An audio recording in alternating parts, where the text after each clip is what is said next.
Meus queridos, hoje em comunhão com a igreja em todo o mundo, celebramos o aniversário da dedicação, ou pode ser chamado também de consagração, da Basílica de São João de Latrão, que é uma das 4 basílicas chamadas papais. Nós temos, por primeiro, a Basílica de Latrão. Depois nós temos a Basílica de São Pedro, a Basílica de São Paulo Extramuros e a Basílica de Santa Maria Maior, as 4 basílicas papais. Aliás, a palavra basílica vem de basileus, do grego, que significa lugar do rei, casa do rei, E a Basílica de São João de Latrão é muito importante. Todo o mundo está celebrando sua consagração ou dedicação, porque é a mãe de todas as igrejas, assim é chamada consensualmente, Omnium Ecclesiarum Mater, a mãe de todas as igrejas do mundo, porque é a catedral papal. Muita gente pensa que a catedral do Papa é a Basílica de São Pedro, mas não é. É a Basílica de São João de Latrão, a basílica mais antiga do mundo. Existe um texto, um conjunto de textos que se chama Liber Pontificalis, ou Livro dos Papas. E este é um documento histórico que vai descrever as construções, descrever os acontecimentos do século I até o século XVI, mais ou menos. E lá que nós encontramos todo o relato, o trâmite de como se erigiu a igreja, a Basílica de São João de Latrão. Aliás, São João, porque ela é dedicada aos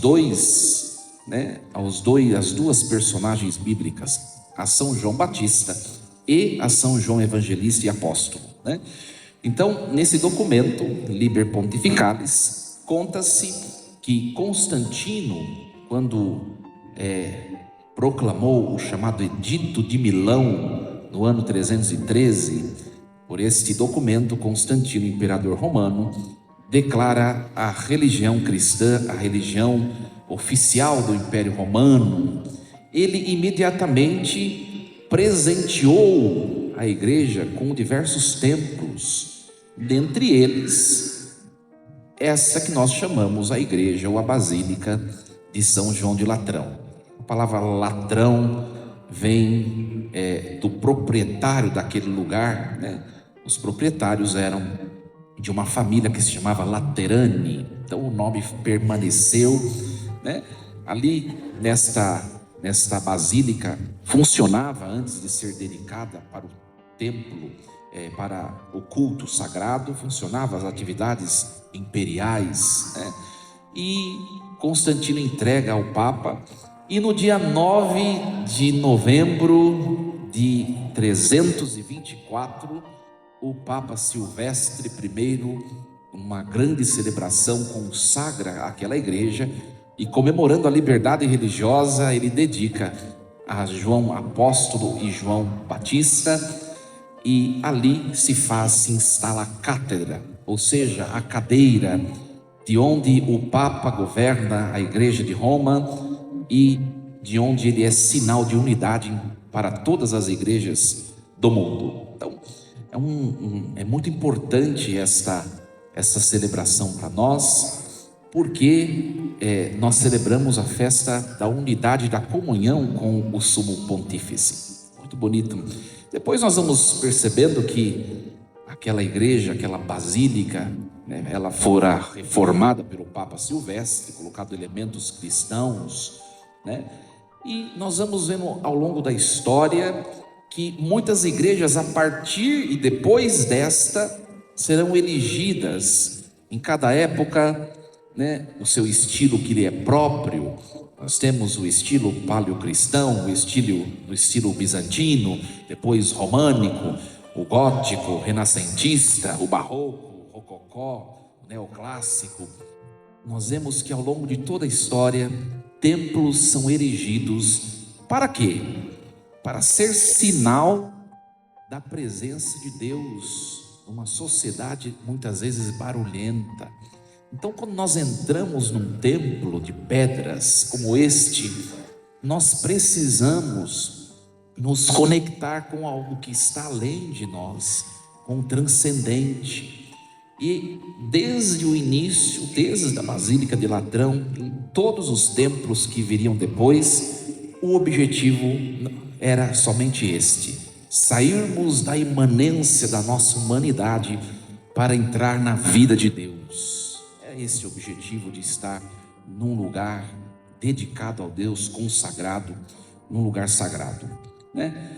Então, é por isso que depois, ao longo da história, nós vemos, né, as abóbodas, as cúpulas, elas retratam personagens do céu, a maioria delas, né? Quem visita igrejas antigas, porque é exatamente isso, nos conectar com algo que vai além de nós e que nós não podemos ver, mas que vai além de nós e existe.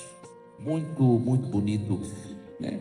Então, minha gente, celebrar a dedicação de um templo é nós avaliarmos como tem sido a nossa vida, o nosso ato de nos conectarmos com o sagrado. É um momento oportuno nessa liturgia desta festa da dedicação da Basílica de Ladrão, para nós refletirmos se de fato nós temos transcendido a nossa realidade quando nós estamos dentro do culto litúrgico, né? Quando você sai da sua casa, aliás, né, o padre não foi buscar ninguém na casa, nós viemos por conta própria. Então, quando você sai da sua casa e você vem para adentrar num templo sagrado, ali já se supõe que você tem o desejo de entrar na vida de Deus. Isso tem acontecido em todas as vezes que nós estamos a celebrar a missa? Ou nós temos deixado um pé lá e um pé aqui? Para a gente refletir, né? Tem uma música, parece que é que o Silvio Santos cantava, né? Não sei se vou, se fico, né? E tem gente que faz isso, vem à igreja, mas está o tempo todo conectado com algo que está fora. Você não vai conseguir, com êxito, se transcender a vida de Deus. Não vai. Nós vemos os santos místicos, Santa Teresa de Ávila, São João da Cruz, que nos mostra nos seus textos o grande desafio que é chegar à estatura de Deus. Se nós não nos desvincularmos dos barulhos que nos prendem para fora do templo, nós não conseguimos rezar. E dentro do templo nós temos a tentação. Aqui na igreja já vi gente mascando chicletes. Por isso que a igreja fala, 1 hora antes do culto litúrgico deve ser feito o jejum eucarístico. Isso não foi abolido. Não somente a questão do alimento sólido, que é para mortificar o seu corpo e de deixar a alma livre somente para Deus, mas também os demais barulhos já vai se interiorizando. Às vezes o padre entra aqui, vem gente que já está esperando o padre na porta assim. Eu falo, sinto muito, mas eu não vou te atender agora, porque pode ser que você me atrapalhe de realizar o que eu preciso realizar. Depois da missa é preciso uma preparação. Nós vemos no missal romano, existem orações dos santos, de alguns santos, que nos prepara para a missa. Por quê? Porque é desafiador sair do barulho para entrar no alto da vida de Deus. E pessoas, eu já vi em algumas igrejas, pessoas que levam cachorro na missa, né? Também tantas outras coisas, a gente leva comida na igreja, o celular, as redes sociais. Quantas vezes toca telefone e a pessoa sai da igreja para atender? Já perdeu a graça, né? Já perdeu a graça. Então é para a gente refletir, nós temos conseguido a pressa, já vai para a missa pensando no que tem depois. Você já deve ter percebido que eu não tenho pressa para a missa, né? Porque a gente vive 7 dias na semana e às vezes acha que 1h20 é muito para Deus. Ora, todas essas coisas nós refletirmos se não tem nos atrapalhado de conquistar aquilo que é o nosso objetivo quando aqui estamos, participar da vida de Deus, né? Depois nós ouvimos esses textos litúrgicos, bíblicos, que a igreja nos apresentou hoje, textos belíssimos, né? O livro de Ezequiel, Ezequiel, profeta que viveu no século VI a.C., e ele viveu antes da escravidão, do exílio da Babilônia, e ele foi levado junto do povo de Judá para o exílio, né? Nós estamos, então, a profecia dele, que é longa, vai tratar do antes e o durante o exílio. E hoje nós ouvimos um texto do capítulo 47. Ele já estava lá na escravidão do exílio da Babilônia. Ora, quando a Babilônia invade Jerusalém, o império poderoso babilônico destrói tudo, inclusive o templo, né? E aí, quando o povo está lá na escravidão do império da Babilônia, o povo sente saudade de ter um templo, saudade de ter um lugar onde se encontrar, se conectar com Deus. E aí surge essa profecia que nós ouvimos hoje, Ezequiel capítulo 47, Ezequiel, profeta visionário, e Deus mostra para ele que o templo destruído será reconstruído. Deus vai levantar um novo templo, e ao lado direito deste templo sairá água abundante. Esta água sai da parte subterrânea do templo e vai escoando na direção leste, passando pelo vale do Cedron, depois chegando ao deserto da Judéia, vai cair nas águas do Jordão e por fim chegar ao que hoje nós sabemos que é o Mar Morto. Nós vemos que o Jordão, ele tem exatamente esse trajeto. Eu estive lá, inclusive no deserto de que fala o texto de hoje, né, há 2 semanas, e a água que parte do mar da Galileia, ela vai descendo até chegar no Mar Morto, que é o seu fim, um mar sem vida. E o profeta diz: aquele mar que recebe esta água de vida vai ser transformado por essa água. Essa água, quando tocar aquele mar morto sem vida, salinizado, esta água que escoa à direita do templo vai fazer surgir peixes, folhas, árvores, e as folhas dessas árvores serão remédio para todos os que a consumirem. Olha que profecia bonita. Por isso que até hoje se acredita que no fim dos tempos o Mar Morto vai se transformar em mar cheio de vida, um sinal brusco da proximidade de Jesus Cristo, né? É claro que os vários santos, dentre eles Santo Agostinho, vai comparar essa profecia com Cristo. Cristo é este templo bonito, vivo, perfeito, e do lado aberto de Cristo, quando a lança que o guarda romano enfincou no lado de Jesus, ela entrou pelo lado direito de Cristo e transpassou todo o seu corpo até chegar no esquerdo, onde está o coração. E pelo lado direito de Cristo escoou a água e o sangue, que hoje nós temos o privilégio de provar, que é o sacramento do batismo e da Eucaristia. Essa água que sai do templo vivo, Jesus Cristo, ela escoa não mais no deserto de Judá, mas ela escoa sobre nós, sobre nossas vidas, quando nós subimos no altar e nos deleitamos com o corpo e o sangue de Jesus, que é sangue vivaz, água viva, e ele nos lava, ele nos tira aquilo que é causa de morte e nos faz renovados. É muito bonito isso, minha gente. Aliás, o próprio Jesus vai se declarar como templo vivo, né?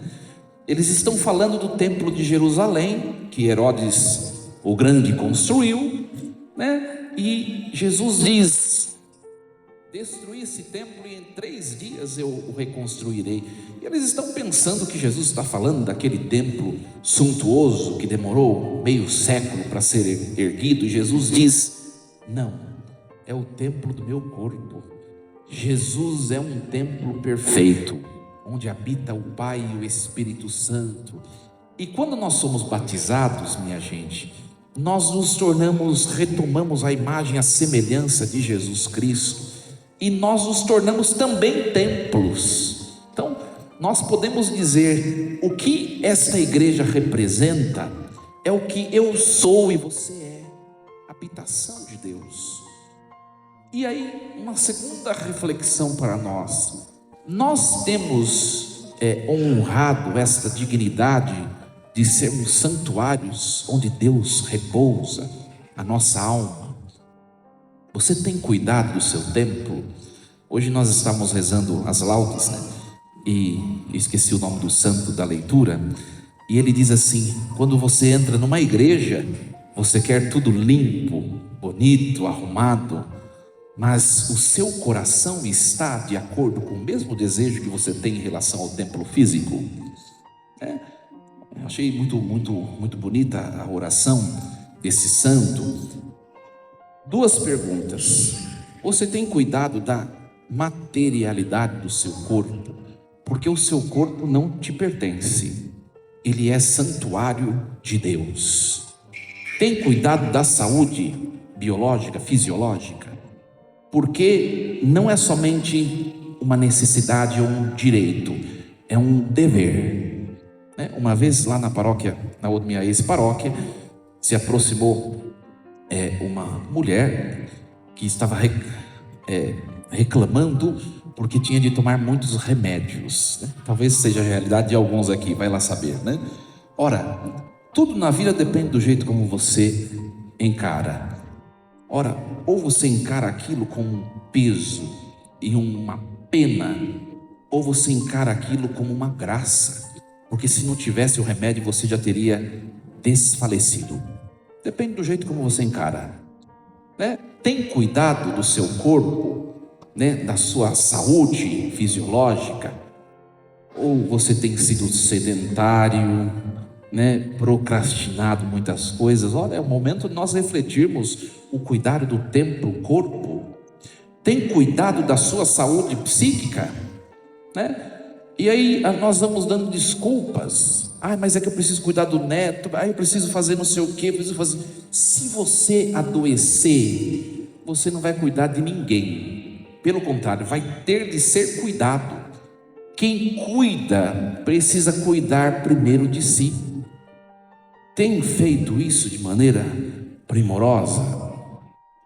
E agora também o cuidado não só da materialidade do corpo, mas da interioridade, né? Primeira coisa, a vida de oração. Da mesma forma como uma alimentação saudável, ela garante saúde fisiológica, a vida de oração diária, ela garante a saúde da alma. Temos rezado ao longo dos nossos dias. Nós temos 2 sacramentos importantes. Primeiro, o sacramento da reconciliação. De vez em quando você percebe que sua alma está meio encardida, suja, se aproxima de um sacerdote e vá fazer uma faxina, tirar da alma, do pensar, né, tudo aquilo que não faz bem, o passado, se desvincular do que não é bom, limpar o templo da alma. O sacramento da Eucaristia, que é a nossa fortaleza, o nosso alimento que nos traz força, coragem para enfrentar, nos blinda de toda adversidade. Como nós estamos honrando esse templo que nós somos, casa de Deus? É muito bonito. E hoje nós ouvimos essa leitura que Paulo vai dizer à comunidade de Corinto, né? Olha, vós sois construção de Deus, e eu coloquei um alicerce, e que vocês não tirem esse alicerce, que é Jesus Cristo, né? Jesus tem sido sustento em todos os nossos empreendimentos, ou nós temos tocado nossa vida por conta própria, né? Esse evangelho de hoje, o que Jesus fez no templo de Jerusalém, que estava uma bagunça, né? Jesus, esse episódio do evangelho de hoje acontece um ano antes da Páscoa, né?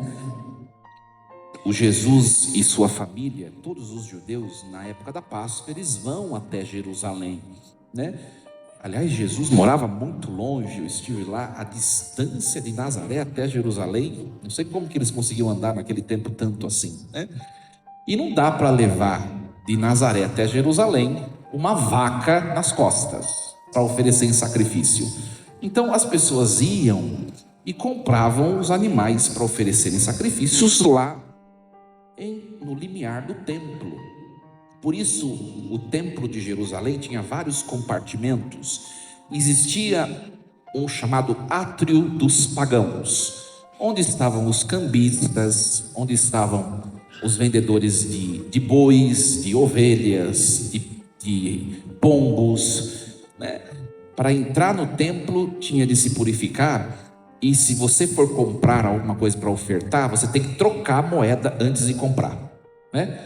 Então, primeiro você vai num câmbio, entrega a moeda do império, que é uma moeda pagã, ele vai te dar a moeda do templo, aí você vai na banquinha, onde está vendendo vaca, boi, depende do seu dinheiro, né? E você vai comprar o animal para oferecer, né? E Jesus, ele entra ali, ele começa a observar, né, a corrupção. Os cambistas, eles enganavam os pobres, tiravam dinheiro, né? O barulho, a confusão, a corrupção. Jesus se enche de ira santa e ele derruba as mesas dos cambistas, solta os animais e chicoteia as mesas, né? Aqui mostra o desejo de Deus que nós nos assemelhemos a Ele, templo puro, né? Então é desejo de Deus que nós estejamos bem. É claro que o templo de Jerusalém é a imagem do que nós somos, casa de Deus, né? Então, meus queridos, que hoje essa liturgia primeira coisa, nos leve a amar o lugar onde nós estamos, e depois também que nos leve a perceber que nós somos este santuário de Deus. Ele nos ama e nós também precisamos amar a nós mesmos. Que Deus nos ajude. Força e coragem, assim seja. Amém. Um instante de silêncio. Pensemos um pouco como nós temos nos relacionado com o sagrado e como nós temos preservado o nosso corpo, que é templo de Deus.